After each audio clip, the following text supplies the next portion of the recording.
turn you off.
Disconnect.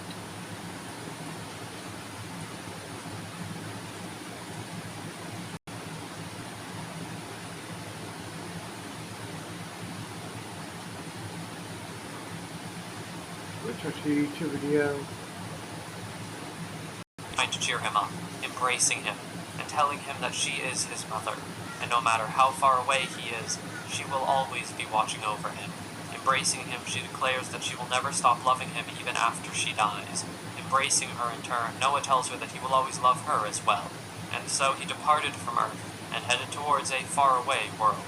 Arriving at their destination, the vessel initiated the touchdown sequence and descended through the planet's atmosphere, landing safely in a valley. Ark, the ship's AI, wakes Noah up from his 50,000-year-long cryo-sleep slumber. The cyborg stretches and puts on his jersey, and before having breakfast, he climbs to the roof of the ship to take a look outside. Absorbing the breathtaking landscape of this new world, he asks Ark to bring out his old bike, wishing to do some surveillance around the landing site. The AI suggests sending a search robot to do the task, but Noah considers it far more interesting if he does it by himself. Leaving the ship in Ark's care, Noah climbs onto his bike and rides into the forest. He confirms that the ecosystem is widely different from that of Earth, observing the many odd creatures around him, until he notices a group of transparent blobs on the ground, wondering if they're even living beings. Picking a slime up, he notes its lack of intelligence and tries catching it. Afterwards, he found a whole bounty of mysterious creatures, including a living flame, aka a fire demon, steel-scaled monitor lizards that breathe out fire, aka dragons, and bipedal pigs. At first glance, these creatures don't have any uniformity among them, but at the end of his investigation, Noah found they were all created with an unknown energy stored in an organ. It is this organ that allows them to move in a body without bones and muscles, and do structurally impossible things like fly and breathe out fire. Analyzing these mysterious creatures, he feels that the organ is not part of the evolution of those species, and it looks as though it was artificially attached to them, though he fears he may be overthinking. Meanwhile, a girl with goat-like horns and strange arms runs for her life in the forest, clutching a wound on her side, as she desperately seeks for help for her father and the others before it's too late. Emerging from the thicket, she comes face to face with the towering spaceship that wasn't there before. The ship's door opens, and Noah exits the vessel wearing slippers. The girl, never having seen anything like him before and noting he is not human, asks about his identity and the nature of the building behind him. Surprised to understand her, he wonders if the translation device is functioning, or if her language is similar to that of the Earth. He proceeds to introduce himself as Noah Yesterday, asking in turn who the girl is and why, telling the girl to stay still, while the robot uses its arm to disinfect and seal the injury. Surprised by this, the girl insists on asking who he is, but Noah senses the place is too dangerous to talk, inviting her to come aboard the ship and have some food while they talk. After some time, Noah sums up all the girl told him while she continues to eat takoyaki. Humans and demons are separated, with the latter being oppressed. Her father, the Demon King, hid from the humans until he was finally caught, while she somehow managed to escape. She explains that she got injured when her pursuers caught up to her and fought, though she won in the end. She does not know why the humans oppress her kind, though things weren't that bad decades earlier, and it was only once the humans were under the rule of someone called the Pope that they changed. Noah processes this, recalling that his mother told him about the human tendency of discriminating against the different species and increasing their ruling power, concluding that humans are foolish even on this planet. The girl asks him if he truly came from another universe and used magic to heal her, though he corrects her, stating he came from a different planet, and magic played no part in her treatment. Rising from her bench, she insists that only magic could do something like that, and declares herself to be a magic user. She then proceeds to create a fireball as a demonstration. Noah analyzes this through his sensors, noticing the phenomenon is caused by the vital energy unique to this planet, finding her ability to use it and perform something skillful truly fascinating. He explains that Earth doesn't possess magic, and wonders if the demons cannot resist against the humans with their power. It's impossible, is the girl's blunt reply. The humans are able to use the same magic as them, and possess overwhelming numbers. Furthermore, mankind has some individuals called heroes, who are 100 times more powerful than the average human, and even if the demons banded together, they would not stand a chance against them, and their ability to freely manipulate lightning and flames. Noah is unimpressed by their power, concluding he may actually be stronger than them even with his old model body. Not fully understanding what he meant by that last part, the girl nevertheless asks him to help them with his strength, even offering a reward, but he accepts before she can even name it. He explains that he cannot abstain from helping her after everything she told him, and the surprised girl accepts. He puts one condition, however, and asks the now suspicious girl if she would be his friend. She is surprised by this, and since he never spoke to anyone other than his mother, and despite finding that odd, the girl agrees to be friends, and introduces herself as Ellie Clydall, extending her hand to greet him. In a flashback, Noah recalls the first time he met his mother, his mangled body being suspended in a tank, as she proposed that name for him and asked if he liked it. He then shakes Ellie's hand and greets her, laughing in the process. She asks him about it and becomes embarrassed when he comments he didn't expect his first friend to plan the system, which it confirms. While asking if it is really for the best, she remains steadfast, not wanting to give Noah any unnecessary concerns, and wants him to lead his own life. Besides, this is her responsibility. She then declares that things are going to get busy around there, since it is time to remake planet Earth, as multiple fantasy creatures remain in stasis within her laboratory. In a Planet of the Apes level plot twist, Eve begins Project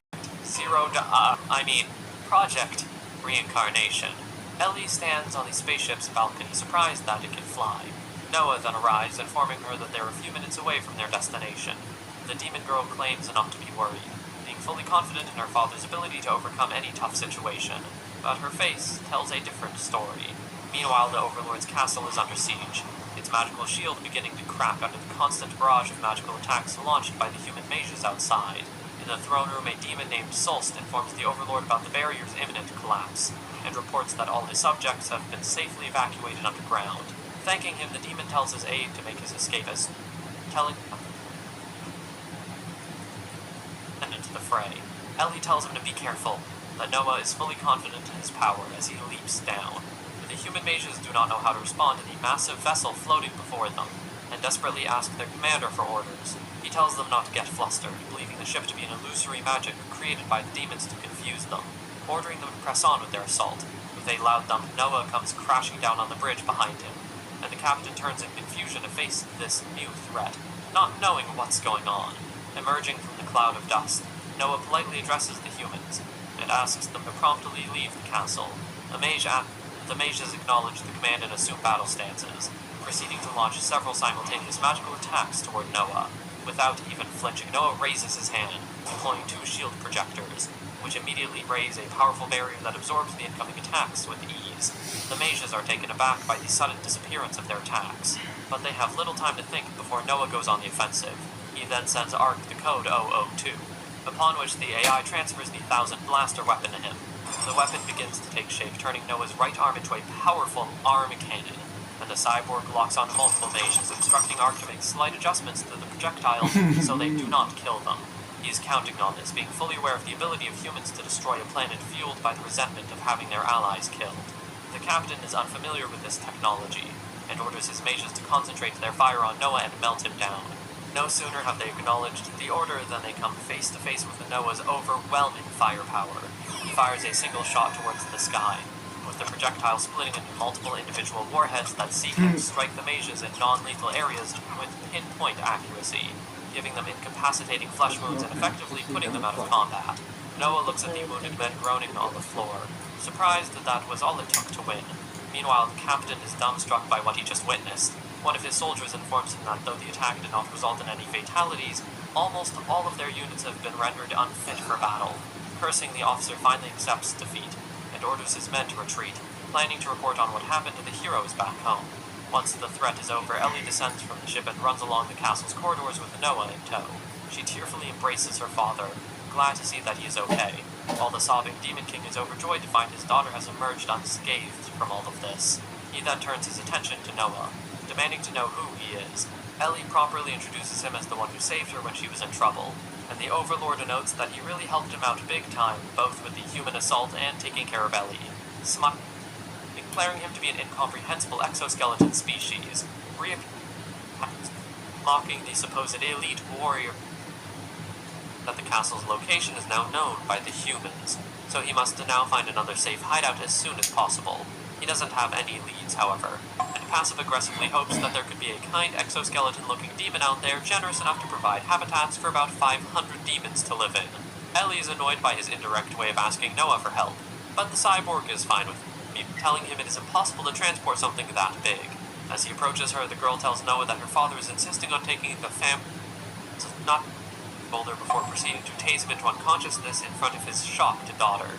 Smiling, Noah tells her that her father doesn't look like someone who would yield once he has decided on something, and that there is no need for him to put his life on the line, since he will fight the hero in his stead and win, being certain of his victory. Outside the main gate, the hero is surprised to see the building still standing, having intended to blast right through it with his and refraining from saying anything distasteful to him, he offers him to go away unscathed if he but is certain that the weapon was made by machinery. But based on the hero's attitude, he concludes that there's something odd about the humans on this planet. He then notes that the weapon may have been made by God, but goes on to consider that the deity's existence itself may be a farce. Enraged, the hero jumps to the sky and launches a powerful strike at Noah, atomizing a large section of the bridge where he stood. Noah has evaded the attack, however, and used his agility to swing behind the hero to strike him on the back. The hero anticipates this, however, and launches a flurry of slashes at the cyborg before it can close the distance, causing some damage.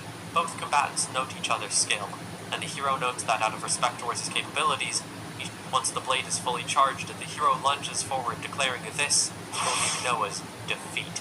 The cyborg attempts to catch the blade with his arm, but the weapon slices cleanly through it. Noah is shocked, pulling a bayonet from it, if he wished to concern himself with Ellie and the rest. Though he still had doubts back then, he is now ready to move forward. He opens his chest plate, revealing a glowing orb that he describes as his brain soul, which holds his compressed brain cells and thus his soul.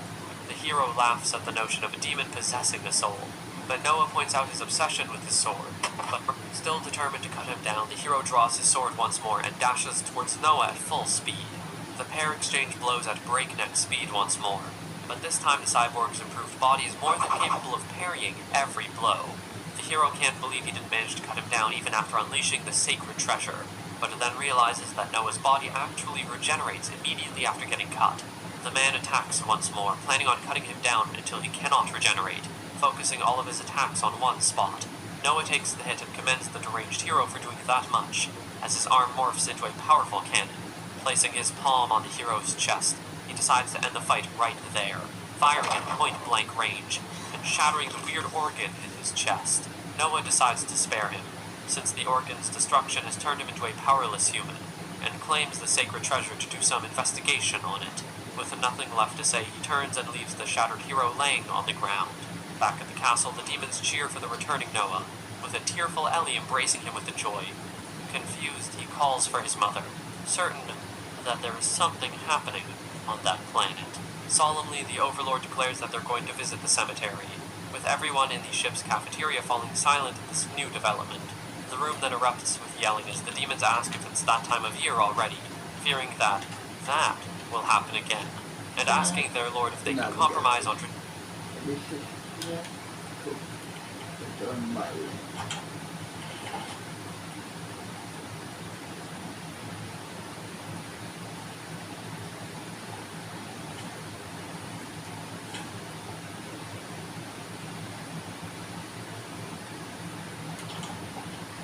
That's not my room.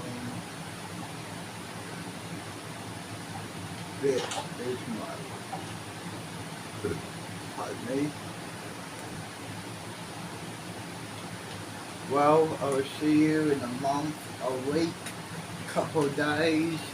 Who knows? But I'll be here at the foundation until you guys come back. So, I'll see you then.